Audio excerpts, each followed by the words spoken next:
All right, boys. We're here. Another exciting day. We just got off stage. First live pod. Yeah, socks, dude. Shout out to that Paul was really Chambers. cool. At Show these socks. Show the camera one of the Show camera's the socks. Check. Oh, wait. Check You gotta that show out. the faces. Show the face. Yeah, He's showing the face. I am Amer. Gosh, I'm man. getting elbowed. Gosh. Yeah, look at that. Look at that. Just replace Courtesy of Subs. Just Summit. replace Samara with that sock face. Shout out to Paul Chambers for hooking those up. Yeah. What is the brand called? Well, let's shout them out. It's on the back there. Custom Sock Shop. CustomSockShop.com. Yep. For your custom sock needs. If you want to order your own awesome socks, you can order directly from them. And use code MicDrop for 10% off. Yeah, mic drop for 10% off. So we're going to give them a big shout out there because we are always appreciative of free things and especially things that are customized to us. Good personalization, right? Really good Good personalization. so they get a free ad out of us. So and we want to tell them. All right, boys, we got this pod to shoot. We got lots to go over today. Very excited next hour. So let's go ahead and get this thing rock and rolling. Ready? Let's do it. All right, we're going 3, 2, 1. Welcome to the Awesome Pod, where we talk a lot. E-com is the path that we walk a lot. From 4 point of views when we're talking shop. Huge shout out to both of our sponsors, Recharge and Incense, for making today's episode possible. Recharge is the best all-in-one solution for retention and growth, the #1 most trusted subscription platform serving over 20,000 brands. So what are you waiting for? Head on over to getrecharge.com today. And then Incense. Incense is an all-in-one UGC and influencer marketing platform serving over 1,700 brands. So let them help you and visit incense.pro. What's up, everybody? Welcome back to the Awesome Pod, and I am excited to be here, as always, with John, the Android-loving survival king. I'm going to keep making up things as we go along with this. Has a #1 hit show on Netflix called A Southern Survival. We've got Amer. I'm not going to call you the Bosnian prince because... You just did. Oh, shit. He's the Bosnian. He's not the Bosnian prince. It's not the Bosnian prince, right? Are we going that way with it? We are. All right. But outside of that, when he's not being a prince, he's the branding and website experience guy. He's known for his famous sites from like Billie Eilish and LeBron James, BattleBox, and then in Paris Hilton as well. Then we got Bryan MacDonald, the director of e-commerce at Almost Pride, the meat guy. He's not Jimmy Kim. Anything but salad is his Instagram handle. He's a funny guy. We bring him up for the comedic approach of his, and of course his marketing extraordinaire. And my name is Jimmy Kim. I'm the founder and CIO at Sendlane. I'm an email marketer, former brand owner, and we are here today with the Awesome Pod, which provides perspective for 4 different ways of looking at a certain problem or a topic that we're talking about. And that's the whole point of us. And for those who are watching, and it's early, but make sure you subscribe, listen. We're found on every podcast and different places, but we are a video first podcast. So if you're listening to this right now and you're on audio and you have the ability to be on video, you should flip over to YouTube, subscribe and watch us. Give us a thumbs up and a like. We thank you for your time so far. All right, guys, we're going to jump into talking about a topic actually requested by... Yeah, someone at Almost Pride. Yeah, not Adam, but who was it? So it was his mother, 3rd generation owner. And roughly, and I know a lady doesn't tell her age, but roughly, how old is she? So it's about 6 decades old. Okay. So In that 6 decade range. That makes it sound so much worse, by the way. It does. But like, Brian, why didn't you say my age? 6 decades young. Yeah. She's seen a lot of presidents. Like a whole bunch. We're going to get you in trouble. All right. So, anyway, she brought up a really good topic that I think is a very good topic. Jesus. How many presidents do you think she's seen? Well, let's do the math. 6 decades divided by like an average of like 6 years. So at least 10 probably. Yeah, she's seen double-digit presidents. Yeah. And she's about to see another one here coming up soon. That's right. Anyways. Kennedy was probably the first one she saw. Most likely Kennedy. And was alive when he unfortunately RIP. Yeah. So anyways, we're going to talk about brand versus company. That was the request. And I'm going to set the stage here because I think there's so much to think about. Amer's got notes on this one because he's so hyped up about it. But ultimately, the idea of branding versus company, it's the fight that every marketer and operator and finance guy ultimately have, and that they're trying to make the sense of the data, the output.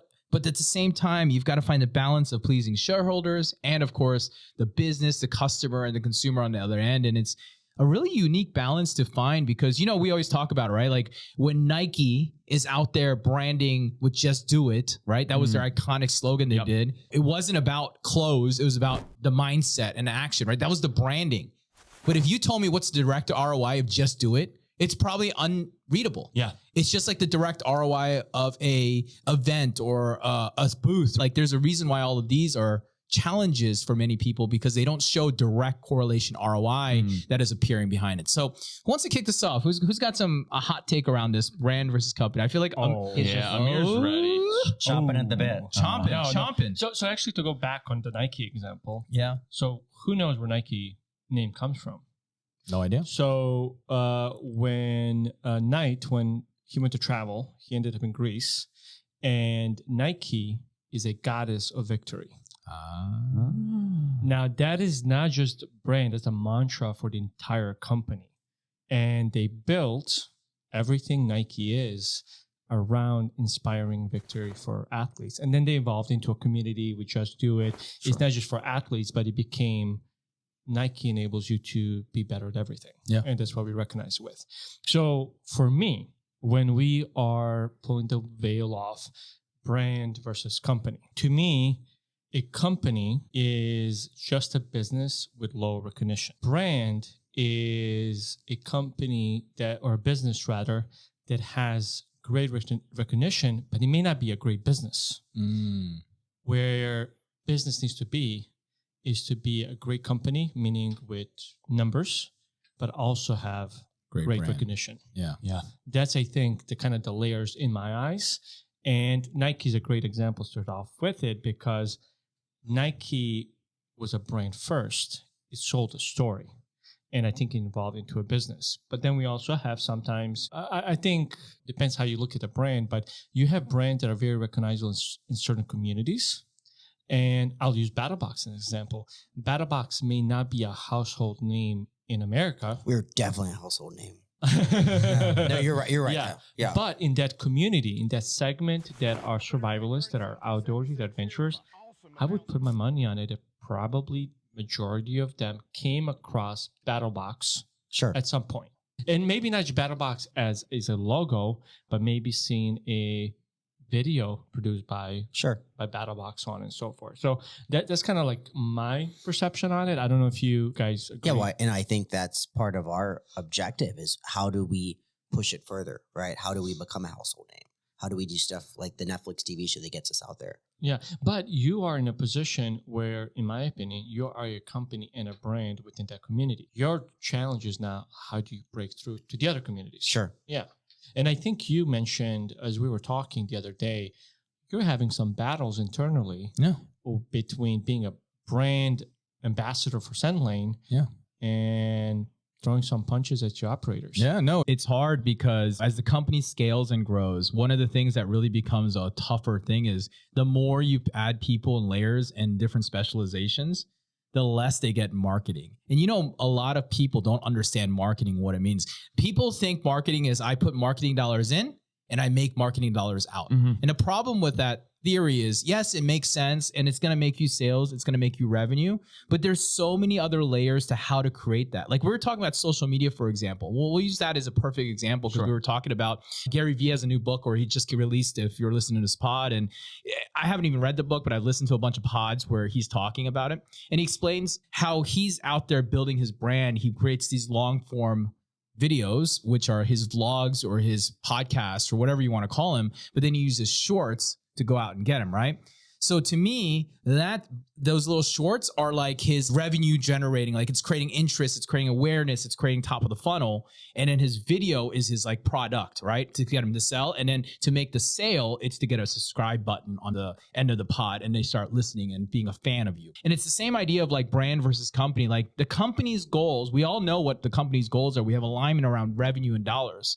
But with the brand side of it, you can't just get the conversion. You've got to go up the funnel. And when you think about the up the funnel, that's all brand work. Build awareness, get people interested, just tell them what their problem is. And in John's position, like their problem is if they're lost in the woods or whatever it is, right? And I need to survive. I need a BattlBox, and that's going to be the thing that's going to help me survive, right? It's like solving the problem of the type of scenario that he's drawing or creating in front of people. And so when you talk to finance people often, especially in B2B, they're like, what's the ROI of that? That is like the number one question I get from finance and operators that don't get marketing is like, what's the ROI of that? We're not getting enough ROI of that. And it's sometimes really hard. Like, here's a perfect example. This podcast that we're doing, guys, as a B2B side, right? Someone could ask me, what's the ROI of this podcast? And I can't give you an ROI of this podcast. I have no freaking clue. Right. Friendship.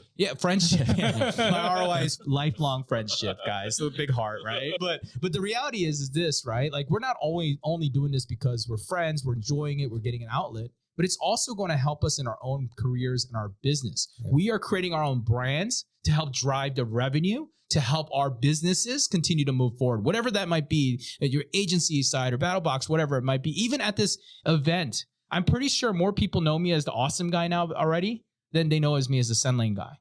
And that's okay with me because they're all in the same. They're going to dig into you. When you create your brand and you create someone who wants to know you, they're going to go dig in and say, oh yeah, that guy, he also does this thing called Sendlane. I have no idea what the hell that is because I'm not even in that market, but like they know now, right? And it's the same thing you see with a lot of people. And it's really hard to measure the output and value of the dollars of that. But what you do is if you have a targeted audience and target list and you're branding to them, you're building awareness, building the top of the funnel to get people aware, consideration, and hopefully into an acquisition. This ad is dedicated to all the brands out there who are struggling with subscriptions, to the people out there with churn rates higher than their mortgage. Y'all called the police on us when we were just trying to get you on recharge. And now look where you are. You know what I'm saying? It's all good, baby, baby. It was all a dream. Welcome to the recharge scene. Retention just double, celebrate with your team. So watch your churn go down. Every single day we said that recharge will turn you around. There's 20,000 brands that they serve. If your first name is J, they'll make your last name Curve. Trusted, robust, and dynamic. They'll make you money while you're laying in the hammock. Just kidding. I wish that was how life worked. But here's the interesting thing to me. I feel most companies can choose if they want to become a brand, because you can be an under the radar company and have an incredible P&L, and you're fine. But I think brands have to force themselves to become a company, because even if you have investors or whatever the case is, at a certain point you're going to start burning cash, and you got to convert that brand value into something. So I'm not saying which one comes first or later, what's right or wrong. That's not the point of this. And I don't know if you guys think about it, like from a Sendlane standpoint too. How can a company move from being just a company to a brand? Because I think it's like, at what point do you make the decision? Because to me, a company, like when I think about it, it's like more transactional. When BattleBox is an example. When you look at that, when you think about the lifestyle, Nike is an example, it becomes this metaphor for who you are almost.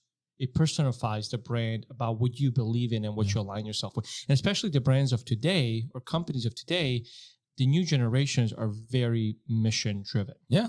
I mean, look at something like, what is this? Heating and cooling. We're going to use such a boring ass example, right? I'm going to talk about this because it's important. Like, you see products out there and there's plenty of things that you buy. But there's only one thing I can name in heating air conditioning, at least for me. Anyone else have hopefully you guys will align here, but Mr. Cool. Everyone know Mr. Cool, right? Yeah. That's heating and air conditioning, guys, but they built a brand around Mr. Cool. Yeah. I don't even know what it is, but I recently needed to buy something for my garage, and I literally went into Amazon and was like, I don't know what you call these things, so Mr. Cool. Yep. And boom, there I was, and I bought something for Same thing thousands with, of dollars. Michelin tires. Yeah. Same thing with them. Yeah, absolutely. So yeah, let's jump over to the brand side here. I mean, I want to go to Bryan because you were given this question to talk about. And what do you think she was trying to understand on her side? I think that so I was in a position where I came into a very strong brand, but not a strong company.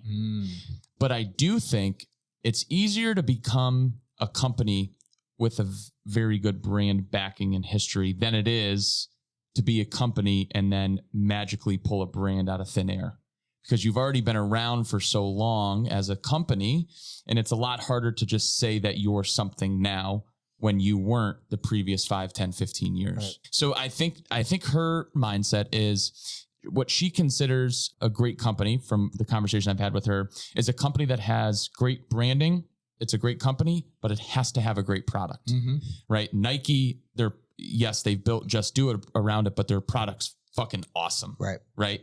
No pun intended. So you have to have a great product in order to back your brand and company to make it lifelong. And to her, at least in our space, it's her rate of success depends on, will the next generation have the opportunity to either buy the company from me, run the company for me, or work in the same company as me, right? So they're old school mindset, but passing it on through generations. But when you look at it, like Meta's going to be around for generations, Amazon, like these are big companies, and their success is, can my kids work for me, right? If you've lasted, I think we're in a D2C space right now where it's so easy to create a company, a brand from sitting at home, that it's flooded with all these companies that are going to be around just for 2, 3, 4, 5 years. They're never going to have the opportunity to become a company and a brand because they don't have a great product, and they can't become a company.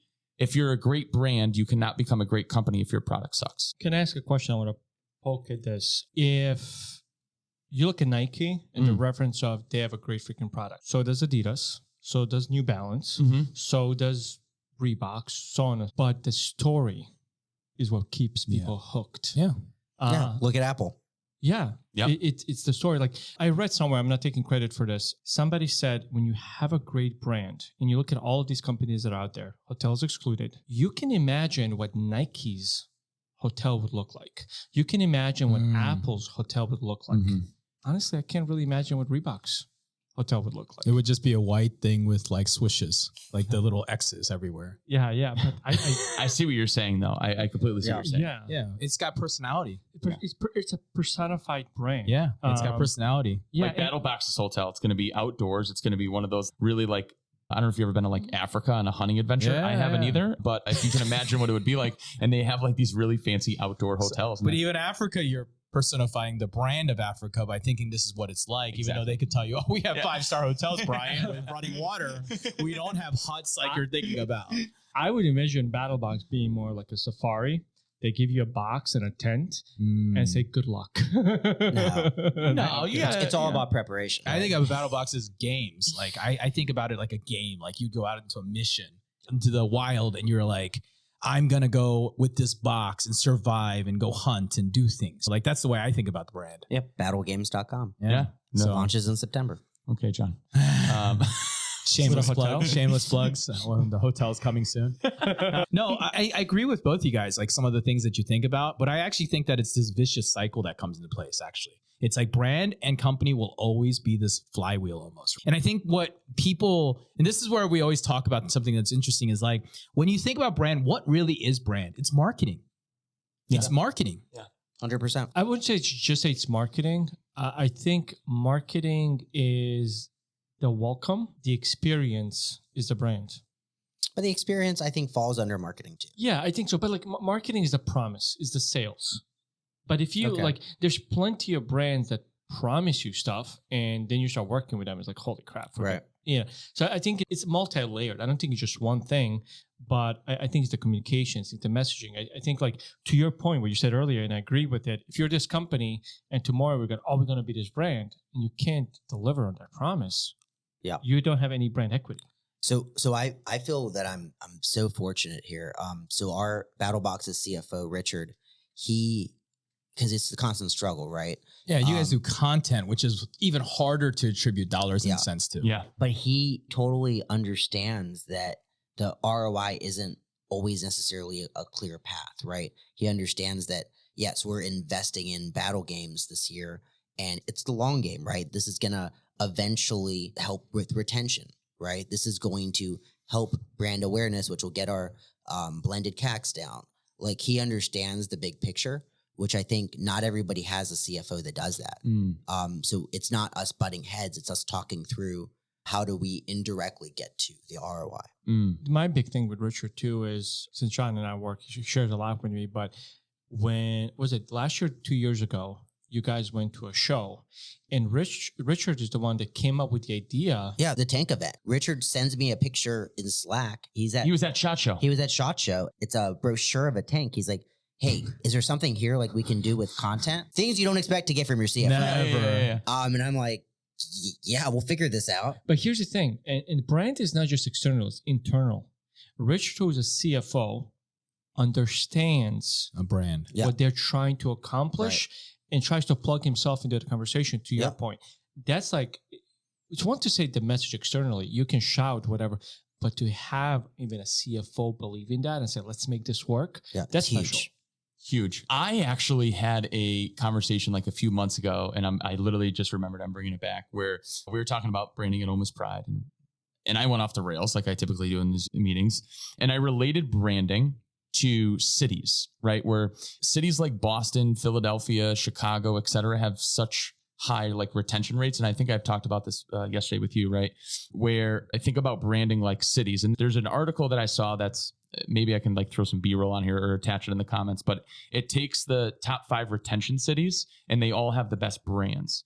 Meaning Boston, what's the first thing you think about in Boston, right? You think don't park the car, assholes, like assholes, right? Like they have a brand in their city, which in return has a high retention rate of residents. So like the article goes through birth in certain cities to adulthood home purchases, right? And like how many people born in a city end up living there or moving. And it broke down. It was like Chicago, Boston, Philadelphia, I think it was Miami, and there was one other one. But when you step back and think about it, it's a really good relation to, brands and companies where your retention's going to rise, right? You're going to have people living there and growing up with your brand and staying for it. And it's cool to think about when you look at like cities like Philadelphia. It's like, what's the first thing you think of in Philly? It's like their cheesesteaks. Mm-hmm. You think of Rocky. I think about that little thing with love, the love statue thing. Yes. Brotherly love. Yeah. You think about like some asshole at an Eagles game with his like shirt off, like throwing middle fingers at kids, That's what Eagles fans do. That's what Eagles fans do. They're like, hey, listen, when you're an adult in this city, you have to flip kids off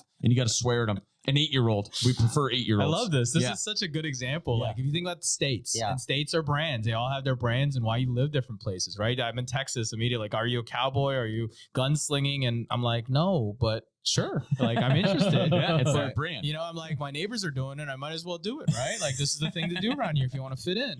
Yeah. So no, let's keep diving into this because I think this is really interesting. So when I think about the company, right, and I'm going to talk about this, and there's like 2 different versions of the company. There's company when you're first starting off, and then there's company at scale, right? Company when you're first starting off, brand or company doesn't fucking matter. What you're looking for is trying to survive, grow, figure it out, right? But there comes a time where the company starts standing up and you're tracking more of the data. You've got budgets in place. You've got more people responsible for those. So these have to be driven down with the right decision, with the right goals, and making sure that the dollars are being spent correctly within the business or organization. So as a company, you are really conscious about those dollars, and it's a P&L essentially, right? You're looking at the dollars and cents on the numbers. But on the other side, you've got the marketer who's building awareness. And too often, this side, in my humble opinion, of company versus brand is that company thinks that you can put dollars into brand, and I'm putting quotes around my hand right now, brand, and generate leads immediately. They can generate dollars. They can generate this, and you should be able to track those things. And this is the age-old attribution question that starts to come into place a bit more. But often then the other side on the brands, they find themselves stuck in, and I think this is a marketing thing, right? Like you get stuck because you're trying to achieve your goals that you have, but in order to work 6 months, 12 months into the future and be able to drive the company's shareholder value, you've got to invest in the brand in order to grow that awareness because that's so important. And to your point, like, yeah, there's plenty of companies that are running financial systems and they're growing, but you're never going to see a high growth company without a brand. Yeah. Like, these are small brands or even large ones, but they're slow scaling, safe businesses. That's what companies do, right? Brand lets you explode, lets you become bigger. And I think it's a really big change, One interesting part to me, and I want to lean on you, and I'm curious what you guys are going to do. You guys are kind of exploding beyond the regional pet brand. And I am often believe that when a company gets going and you want to have a brand, the best way to do is to have a face attached to that logo. It cannot just be BattlBox. I think like one of the things I love, like BattlBox to refer to them, that you guys did, and I loved when I see early on companies do this, is the founder or one of the founders or even a employee that's a great spokesperson for the company starts to give that company that logo character. Yep. And I sometimes feel early on companies hide behind that logo instead of saying, this is who we are. This is what we're promising. This is what we stand for. And they shout it. And that could be through education. That could be through just their belief system. Doesn't matter. Like, do you guys agree with that? Is that company culture you're basically saying? Like your culture is exhuming out of your business and that becomes your brand? Is that how you're almost thinking about it? Kind of like you're personifying the logo and what you stand for. And not just stand for necessarily as what you're delivering to the end consumer, but kind of the mission, what you're trying to accomplish. Again, I talk to John so much, and everything John says and what he feels about his customers, how much he loves them, the education. I look at Brandon's video, and in my head, I hear John talk to Brandon, and it's really cool. It is really, really cool to see the fruition of that. Yeah, I think it works to a certain degree for consumer brands. I don't know if that correlates to SaaS companies, or I think it probably works. It could work with agencies if you're going that social Jimmy Kim approach of being online. I think it works, right? Yeah, I don't think it's a one size fit all. No, by any means. I think it's a means to the end. I think while it has benefits, I think it also has negatives to it too. Yeah, I will say for me, I think we are not an agency that shouts from the top of the roof, look like what we have done. I've always taken more quiet approach, and the quiet approach, what it has done to me, and this is attributed to people like John and many others in the community, they would start to make recommendations. They would talk about us, and we really didn't have to do that, but that was intentional. Now when I meet agencies and they ask me, how big are you guys? And I say 100, 120 plus, like what? Yeah. Where did you guys come from? We've been here for a long time. So one could say that you never built your brand. Way to go, dude. I mean, I'm serious though. Like at one level, someone could say you haven't been investing enough in your brand. Now, depends. I would disagree with that. Okay. Because if I look at my channel of brands that I work with, they have sent us number of referrals. I work with company or partners like Recharge. They know what we're capable of. They send us referrals. I built an incredible relationship because we delivered and did all of this with Shopify. They send us referrals. Yep. Now, my audience is not necessarily, hey, brands, come work with me. That's amazing. I lean on my referrals and I back them. And that's who I push my brand to. Yeah. So when you talk to, I hope, my brands, my partners, they'll say, go with Praella because they knew how to do X, Y, and Z and they're going to deliver for you. But that would mean that you've got a great word of mouth, a happy customer, right? And so my argument here is that, and you got great referrals. My argument back is that if you would have done branding, it would have hyper accelerated those other items. I agree. But if you look at, to John's point earlier, the way it works for everyone else, when I get a referral from a brand or a partner, I put that first compared to a referral I get from a website. The other problem for us, our biggest investment is human capital and hiring. If I try to accelerate it, I would have leads that I could not take. And I would just say, sorry, we can't do anything now. Sorry, we can't do anything now. And in my environment, everyone wants a website yesterday. So if I'm not ready and they come and I'm, taking all this in, I think I would have maybe scaled it responsibly with something I could not support. And I believe the faster you go up, even faster you come down. And I didn't want to get myself in that situation. Yeah, you were a little risk adverse on trying to pour the gasoline on. Yeah. But that was the company holding you to be good about your numbers and your data and your ability to scale. But there was that brand element that I'm not saying that you didn't build a brand, Amer, but I'm saying that like there could have been more things to spend so that other people know who you are. That is important, man. Yeah, 100%. Yeah. But I wonder, like, this is great feedback, actually. Like, this is nothing we prepared for. And maybe it's a question for everyone at the table. Would you then agree for Praella that I have the similar problem John has?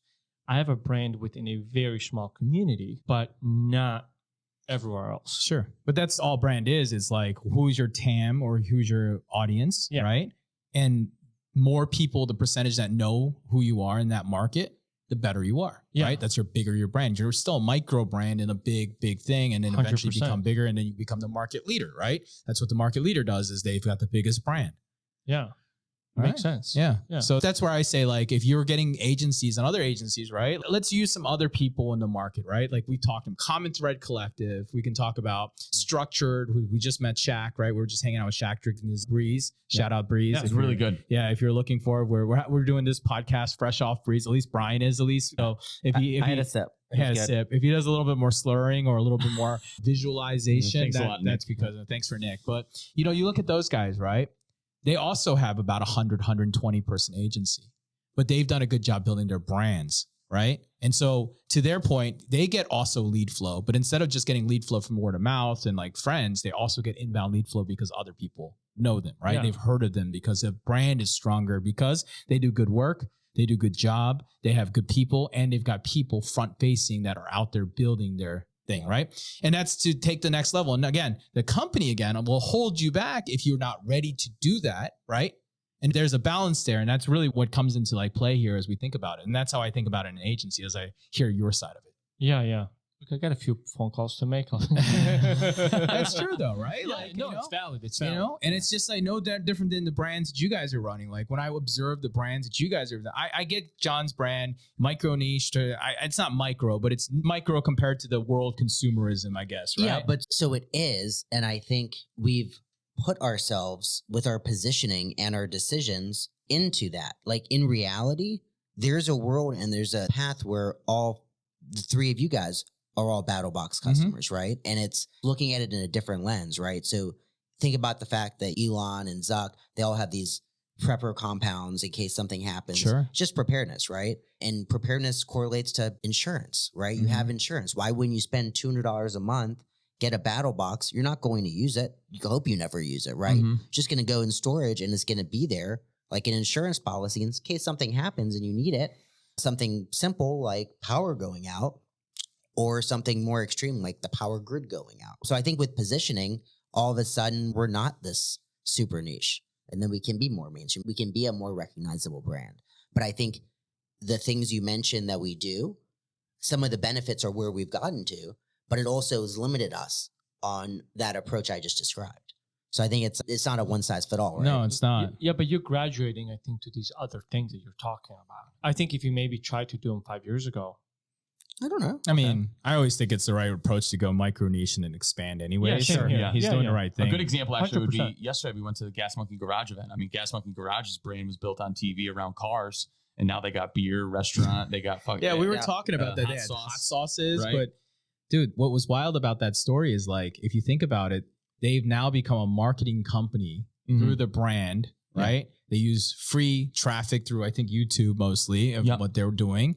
They run giveaways. Yeah. And now they're selling to e-com brands. Yeah. Yes. And do you know, the other giveaways. thing too that was like really impressive to that to me when Richard, who heads Gas Monkey Garage, he actually spoke on e-commerce very intelligently when he was speaking about it. I was like, wow, this guy actually knows his stuff. Yeah. It's not just like a face of it. He's actually involved into the Yeah. business. That is really cool. Yeah. And Not just a pretty face. Yeah. and what he accomplished is what all these YouTubers want to accomplish, right? It's like, how do I build this brand on YouTube, but how do I actually make money from it, right? Like t-shirts aren't enough, And he's done a fantastic job and he really figured it out. It was really impressive to see everything, Yeah. And the cars were cool. Yeah, the cars are cool. I heard they turn them over all the time. And I think that's pretty cool, man.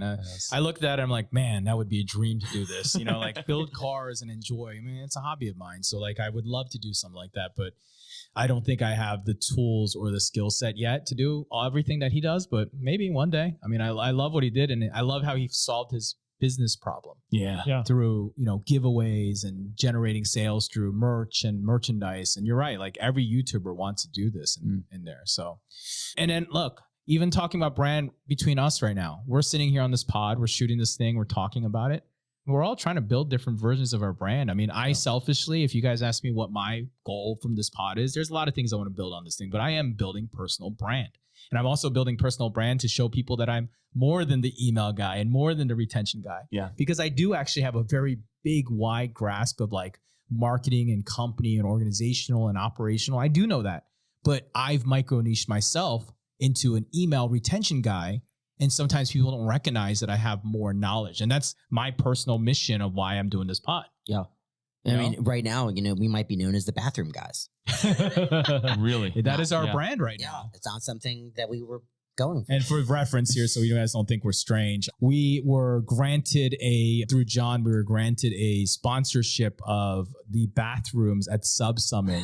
And what I mean by that is all the mirrors are now branded to us, and it says "You look awesome." Yeah. And they were really good. And I think he's throwing a picture up there. I don't know. Yeah, throw some B-roll. We'll throw some B-roll up there. I like how he's like showing it on the camera there. Yeah. So that's great. As the content guy, I would know that this guy would be the most like post-edit guy that I would think about, but maybe not. One person is turning their phone over. Hey, let me tell you something. He's definitely not editing the videos. I am not. Yeah, did you see this little marble a mile away? So disappointed. That was great. Brandon is not editing the videos. He used to. That's so great. So let's keep talking about this because I think there's a lot to do it. So then there's shareholder value. You heard this term. Everyone's making this term. It's on social media. They make jokes, right? Like, oh, they're doing that for shareholder value, not for brand, not for whatever, right? Trying to help make money for the company to make the end user make more money, whoever that person is at the end of the day. And I think that's also a version of company, if I think about it, is like, it's not just a company making that, it's making the money for the end user and finding that balance of what you're going to spend in order to build the brand that looks into the future. Any thoughts around that? I mean, actually, we're in conversations a few months ago trying to get some funding. And the number one question that was brought up, so now shareholder value sort of correlates to this because it's a VC we're talking to. And what is, right? Here's the metrics that we need from you. So Adam's like, hey, Bryan, can you go pull all this for me for the meeting? And they all wanted to know all acquisition channels, everything soup to nuts in terms of what we put in and what we get out. Yeah. And Adam's trying to tell them, like, I don't think you understand. Like, have you guys like meet Bryan before? Like there's no way, like you said, to put like shareholder value and make them understand whether you're trying to pull some money from VC or raise capital of like, this is the megaphone that we're building here, but there's no way for me to tell you. We can tell you how we're building the megaphone, but we can't tell you how much noise is coming out of it. Right. And that was the tough part for him. And we didn't go down the path, but because we couldn't show that, right? There's a lot of stuff that I do that's very basic, which we talked about, like with the whole email campaign flow, setting up, segmenting cohorts and the whole 9 yards, right? But there's a lot of other stuff that I do that I'm very good at that you can't put a dollar amount behind. Right. So it's very hard from a raising capital standpoint to convey that. And you really have to find the right person that understands it. I'm going to parlay that because I have a good question for you, John. So John, your story is that you had BattlBox, right? Right. And then you sold it, right? Yep. You sold it to a company, Emerge Brands, I think is who you sold it to. Yeah. And then you recently bought it back. Why? Let me stop you mid-sentence, we're talking about incense, where you could scale your brand using UGC. Videos like this, where you see me, well, not me, but I think you get the point. Partnering with creators to amplify your voice. So, what you waiting for, the clock to TikTok? Did you know that they're official partners of TikTok Shop? And Meta, they have over 20,000 micro influencers and creators in their platform. So what are you waiting for? Head on over to incense.pro today. Opportunity. But why did the opportunity persist? So it persists because it occurred simply, they were a SPAC, publicly traded company. And for those that followed SPACs in the last couple of years, to no fault of their own with the market corrections, they lost a lot of market cap, right? You have companies that had a $500 million market cap that all of a sudden are worth $50 million, and their financials haven't changed. They might have even improved. And with that, it came opportunity. Emerge needed some cash for their debt facility, and we had the ability to fund that cash. So it was mutually beneficial. But they wouldn't have even offered that to you unless they were not having struggles and challenges with it. Would you agree that they probably tried to treat it more like a company and focus on shareholder value instead of thinking about the brand and the customer experience? 100%. And it's not a bad thing, like not negative against there is nothing. At all. No, not at all. I'm not saying that is bad, but it's a perfect story. His story is actually a really great story about shareholder value. Yep. And you even hear this often, like brand A sold to this big company and it was a hot pop-in great company, but brand A had a brand because they had a founder or they had someone influence or someone they really liked. It got acquired by this other brand and then it goes off and it dies and 18 months later it's gone. And our offer to buy it back that they accepted it because it was good for shareholder value. Barstool Sports. Yeah. Dave Portnoy, right? Yep. Dude, the guy sold his company for like $500 million and then he bought it back for $1 because they could not figure out how to operate that company without the brand. Yeah. And the guy behind the brand had so much value. But even these finance geeks that paid $500 million looked through the P&Ls, they looked through all the data, they said, oh yeah, we could replicate this all day and make all my money. And then 2 years later, they're like, wait a minute, there's a magic secret sauce that's missing. What is that secret sauce? It was the founder, it was the brand. Yep. Yeah. And he was the brand, and there was no dollar value that even finance people could put around that brand. The smartest in the world couldn't understand. No, they couldn't understand it. And even today, as he took it back, look what's happening, guys. He's taken off and he's doing very unscalable things, which I love. One of the things that I love is there's a quote from Paul Graham. It's do things that don't scale. It's actually like life mantra. And the reason why I believe in that is that they don't say don't do things that can't scale because people think that's a bad idea. The reason they say it is because they know how much time, effort, and the return is not there. But it also makes it that most people won't even try to do those things, which leaves an open gap. And our job as marketers, and I put my marketer cap on, is to go find wells of areas of opportunity, exploit them to the maximum ability, dry that well out till I can get it, win that, and then move on to the next well. Yeah, things that don't scale. His pizza reviews. Yeah, that's it. He has to physically do that. Yep. And it's obviously not very efficient, but look at us. We were in Atlanta last month, and where did we go? That's right. We went to the pizza place 8.2. that had the You're 8.2 from Portnoy. Yeah. You're right. You're And right. he was right. Yeah. it was And now I'm delicious. going to go to the next one. When we go to Hartford, we're totally going to go look up all his reviews. 100%. We're not going to go to the 6.5 if he gave us. No, we're we're not going even to the best one. interested. Yep. I'm only going to the best because he's now a trusted brand. Yeah. And you know what? They don't even talk about Barstool Sports. But dude, that company makes money. Yeah. Yeah. You know what I mean? Make a lot of money. Yeah. Yeah, He's always the first person to come up before the brand name. Yeah. It's crazy. It's kind of wild, right? And you think about that, and then we go back to that Reebok example that you pointed out, the Reebok Hotel. Reebok's never built brand. They've only built company. And they've got a great company. Billions of dollars. How cool and fun would a Barstool hotel be, though? Oh, see? There'd be pizza in the fucking lobby. Yeah. There'd be chicks and like A guy's some fan streaking in the lobby. Yeah, that's what I'm saying. There'd be like people Yeah. streaking. Be out There'd of be control. parties. There'd be confetti everywhere. He'd import pizza from every place he ate. If he liked. See? This is because he's got brand. Yep. Yeah. And it's not just Dev Portnoy, but it's like what he brings into the company and how he finds that mesh between company and brand. But when you look at the big companies that have great brand, even if you go back to the 90s, people gravitated toward Microsoft, not just because of it was the best thing at the time, but you have this mystic, smart young man in Bill Gates building this company. Even Bill Gates. I know. Again. You I'm- love Bill Gates, dude. I don't Should we love buy, man? I Enjoy the phone? admire, Yeah, you I love Bill admire Gates. what Okay. he's done. Gotcha. But then you had the same thing with Apple. And today you have the same thing with Tesla. Yes. When people are like fascinated by Elon and what he's building, is like his brain is in that car. Yeah. So like when I see a Tesla, I don't think Nikola Tesla, I think Elon Musk. Yeah, every early adopter of Tesla did not buy Tesla because it's an electric vehicle. They bought it because they believed in Elon and the brand that Elon brings to it and the faith that they have in Elon that he will solve the problem over time. Because that existed before Elon. Tesla was around before Elon. Yeah, he's not Yeah, even he was. he's not even one of the founders. No. He just got in and put some equity in and Yep. took over the company. Yep. Yeah. And people don't know that. They just think that he's the founder, man. People are like, oh yeah, he founded Tesla. No, Yeah. not even close. Yeah. People don't know that. And But he people built buy it. that brand. Yeah.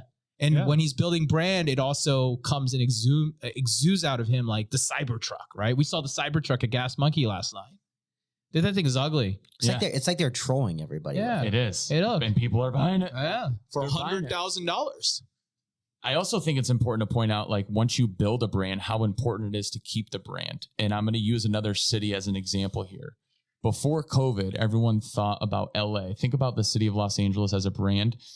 Famous people live there, movie stars, sports centric. Great weather.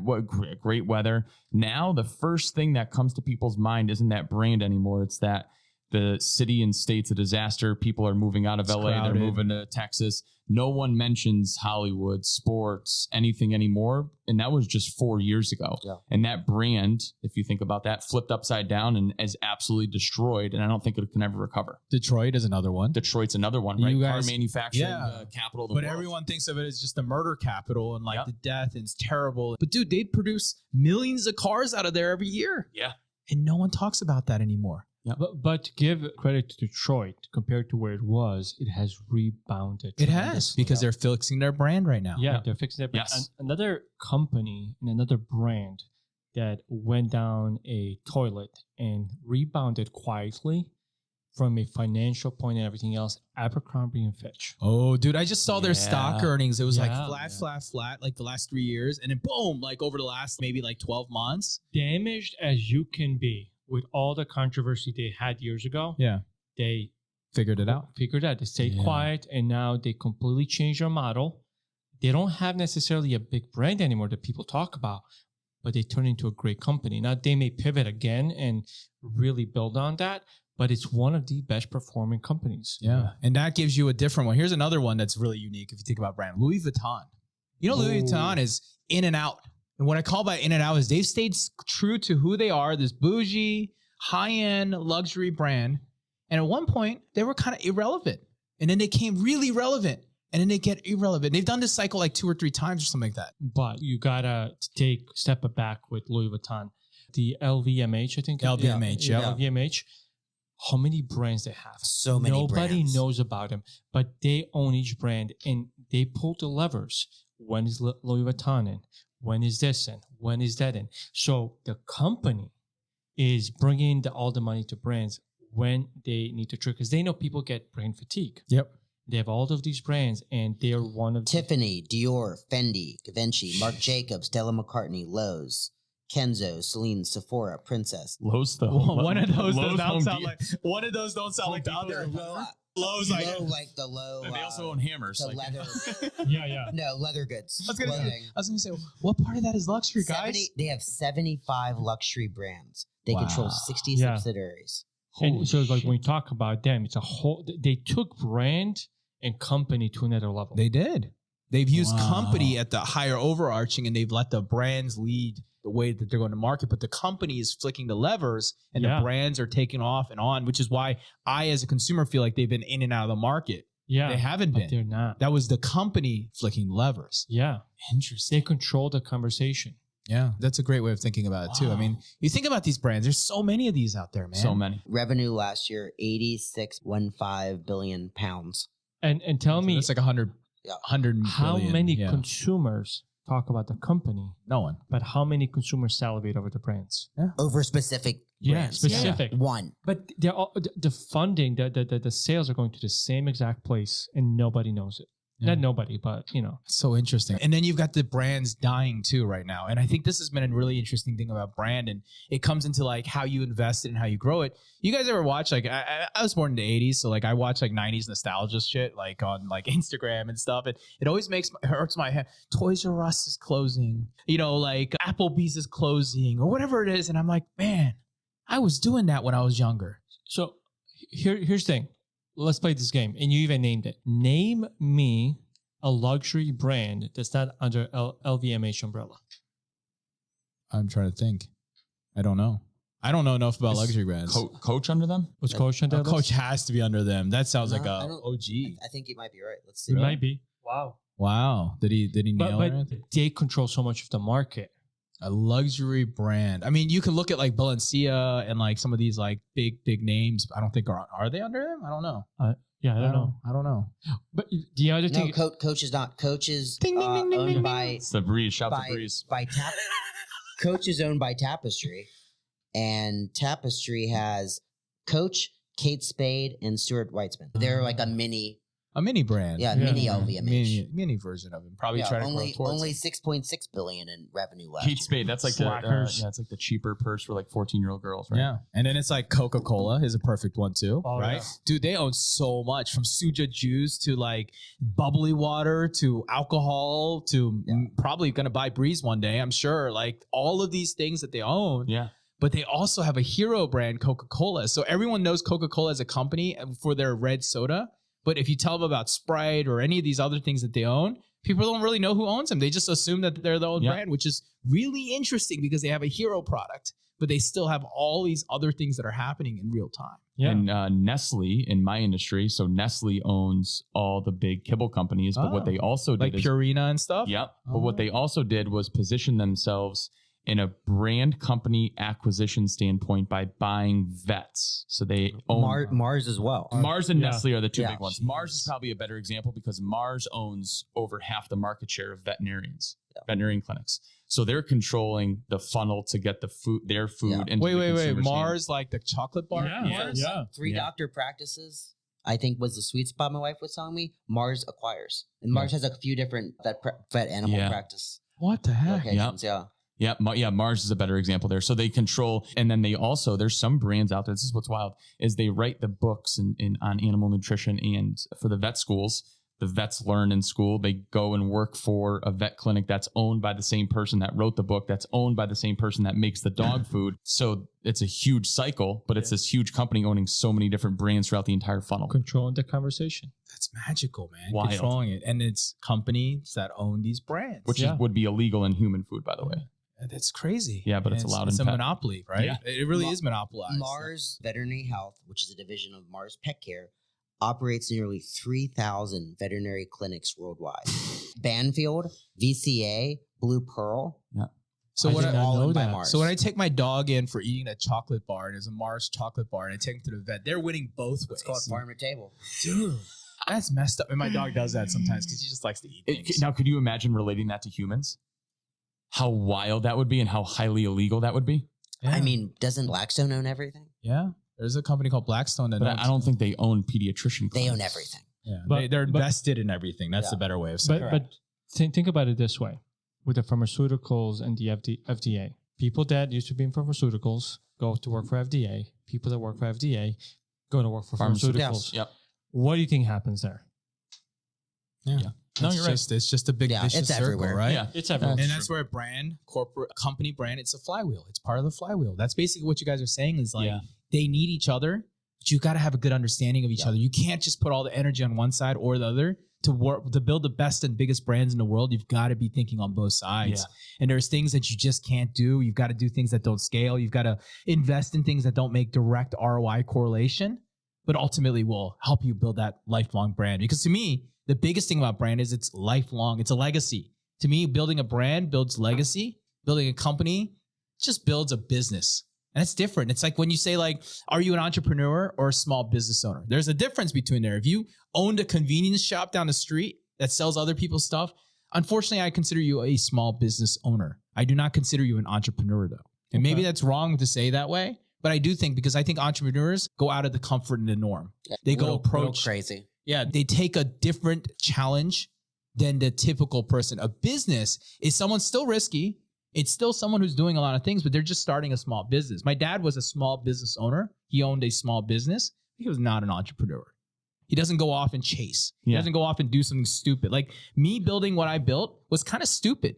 And I joke, friends ask me like, would you build it again? I'm like, dude, I would never do it knowing what I would be dealing with today, but I'm already too far. So I'm doing it now. Keep going. Right. But I was so naive early on to do it, which is where I am today. And that's what an entrepreneur is naive in their head. They decided this is what they're going to do and they don't care what other people think about it. And they're going to go build it and get successful with it. Yeah. And I think that's, again, like you think that same theory, a small business doesn't need a brand, right? Because they're just doing something. They've got a consumer there. And I'm not saying that they don't have a brand like the local gas station. They've got a brand, right? They have a micro brand. They're Betty Sue's and Paul's favorite local shop. That's their brand. And there's nothing wrong with that. But they do that because of what? Customer experience, how they feel, how they're treated, how they look, perceive, the products they're providing, right? And the probably convenience too. So there's a lot that you think about that. If we had to give someone like someone's watching and they're looking to either like grow their brand or like build a brand, what would you guys say is like one big thing that people can do to sort of help them facilitate how to build it and or what to build in regards to branding? I'll start that off. Just talk to your customers. Just ask him how, because to me, brand is how they talk about you behind your back. Yeah. So you need to find out how they talk about you behind their back. Are they really like, hey, Bryan, dude, the food's great. Fuck, dude, this fucking food's terrible. You know what I mean? Like, that's kind of like the way you have to think about it. Yeah. And so for me, my advice is go talk or find someone to help you. Like, you know how those big companies, they do these like blind panels? They don't do those because they think they're like smart. They are actually smart about it, but like they don't do this because like they just want a blind panel. They do it because they want to know what their brand is. You know what I mean? It's a great point. Yeah, I think it's a really valid point. What would you give advice? Your example, I think talking to your customers with certainty, finding out the hopefully positive, leaning into that. If not, obviously you need to get a better product so people are talking positively, but talking about it in general, right? I think the content opportunity, whether it's educational or value add, I think that's the easiest way to start building brand. Yeah. Or grab a Michael Jordan and and I'll give you a little quick example as you're saying that, which is interesting. Is I actually know a brand that is this vulgar, abusive brand. It's like a social media thing, and they sell really crappy products, but they make $24 million a year. And it's crappy product. It's crappy product. They're screen print, like basic shirts and putting stuff. And I mean no harm to this. They know they joke behind the scenes that their product's crappy. They know that. It's not. It's obviously not sustainable. Yeah, it's not a sustainable brand, but it's a brand today, right? Yeah. So I mean, Mara, Brian's question. I would say the biggest thing is, and this is something I had to fight with, you can't make everybody happy. Not everybody's going to love you. Not everybody's going to like you. That's just like in real life. You are friends with certain people in your life because there's a common value share. And I think the same thing applies to a brand. Speak, expose yourself, be vulnerable. And you're going to push away those that don't like you anyway. They're not going to buy from you, but you're going to attract those that appeal to your brand. And that's going to be that niche, that community, whatever you want to call it. To me, that's the biggest thing. Make yourself vulnerable. I love the idea of then talk to them. So help me understand the vulnerable piece, because I hear that a lot. But then let's look at Nike example. Like, how was Nike vulnerable? Well, I think from Nike's standpoint, so if you go back, far back when Nike was Blue Ribbon, did you read Nike's memoir? Mm-mm. Amazing book. Who's never read it? One of my favorite books. So they started as Blue Ribbon, then he went to the journey. He had a lot of ups and downs. Their name was Blue Ribbon? Blue Ribbon, yeah. Blue Ribbon. Didn't know that. No. Yeah. Wow. And then I'm going to probably butcher the story a little bit. It's been a while since I read the book, but he's made himself vulnerable from even like a production standpoint, because originally he went to get the shoes produced, I believe it was in Japan, and working and trying to sell into that to people to believe in him.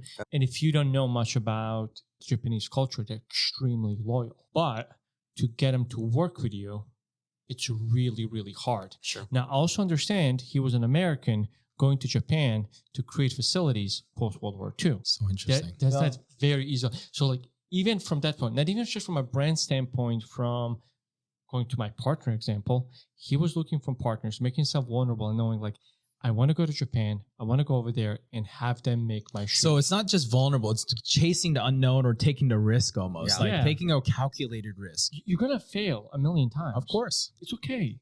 But it's what you learn from it. What do you do with it? And I think that's my thing. But also vulnerable, front facing. I love when, and this is me, when a brand is on a smaller side, beginning, and they're starting their journey. And when I say beginning, I'm talking about 5, 10, $20 million brands. And they have this person to be that face. I'm kind of backing this. I believe in it. This is why I started this. And I think it resonates a lot with me. So from Truly Free, Steven, did you guys meet Steven? I think I introduced you guys to him. So when I met Steven 1 or 2 years ago, he told us a story with developing Truly Free and where it came from, having a child and trying to create a cleaner product. That resonates to me. He told his story, why he's doing now. Are majority of people impacted that? Are they going to care about that? No. But those that do, they're going to be this guy shares my vision or whatever I'm looking at. And I appreciate that. Yeah. He's good people. Yeah. I also think the hardest thing too is, I feel like the easiest thing is finding what your brand is. The hardest thing is deciding what vehicle to use to accelerate the growth of your brand and awareness of your brand, where BattlBox uses content, right? So that's their main vehicle in order to spread their brand out there. But it's easy to determine what your product stands for, what your company stands for, but it's harder to amplify your brand message in deciding what the best pathway is, because dependent upon what your brand is depends on the vehicle that you use to spread your brand. That makes sense. Yeah, that makes total sense. If I was a toothbrush company, most likely content is not going to be my pathway. What's the shirt you wore yesterday? It said, "Say no to salads." So this is what happens. He wore this shirt and we were going to, So we're going to an after party. Brad's Garden Cup. Yeah, Yeah, It's called Garden Garden after Cup. party. Yes. It's a So salad company. He's like, oh my God. Like, I was like, you really going to wear that? And he hit him. He's like, I'm going to go change. I was like, no, it's going to be funny. Like, you got to go now. And we get in there and Brad sees it and he embraces it. Yeah. It was the coolest moment. Like, here's a guy that's all about meat and all of that. And Brad is like, we got to do something. But that's somebody like who gets brand. Yeah. That's funny. So he appreciated it. He thought it was Yeah, funny. it was yeah. funny. We Yeah. recorded videos of him eating a salad and you go, oh, this is good. And I'm like, traitor. All right, guys. Episode 8, guys. What a freaking good episode. I think we need to do a part 2 on this eventually down the road. I think that there's a lot. I'd love to put a little research around like maybe your favorite brand and researching it. We can break it down. We can talk about what we're learning from there. I think we can do something really fun. The next episode, we're going to talk about customer experience. I think this is a really good one because brand customer experience, SaaS, and an agency, we all have a different perspective around what we think is customer experience and what we believe. And I want to take a second angle to this, not just what we want as customer, but what we think other people should do in this room here about their customer experience or generalize, broad it, and Love that. give some suggestions around it, because I think that we can learn from each other around what those things are from there. Ready? So anyways, we're going to go into that next episode. For now, thank you guys for listening to this pod. Episode 8 is now a wrap here. Please like, subscribe. We are video first pod. So if you're listening to this on Spotify, Apple Music, or whatever people on Android listen to, when you're doing any of that, make sure you jump over to YouTube and check us out on YouTube because we put effort behind these videos. We're also on IG, TikTok. What are we all not on? YouTube, X, LinkedIn. Dude, we're everywhere because ASOMPod.com. What is it? So many ASOMPod. That's right. We also even have a website. We're going to eventually work on a great website when we have enough money and time and effort put into it. But like ASOMPod.com will currently get you there and get you to all the links. Please check us out. Please subscribe. Please tell a friend. We thank you for listening here. Guys, that's a wrap. Episode 8. We'll see you on the next video. Welcome to the ASOM Pod, where we talked a lot. Ecom was the path that we walked a lot. But now the question is, will you subscribe or not?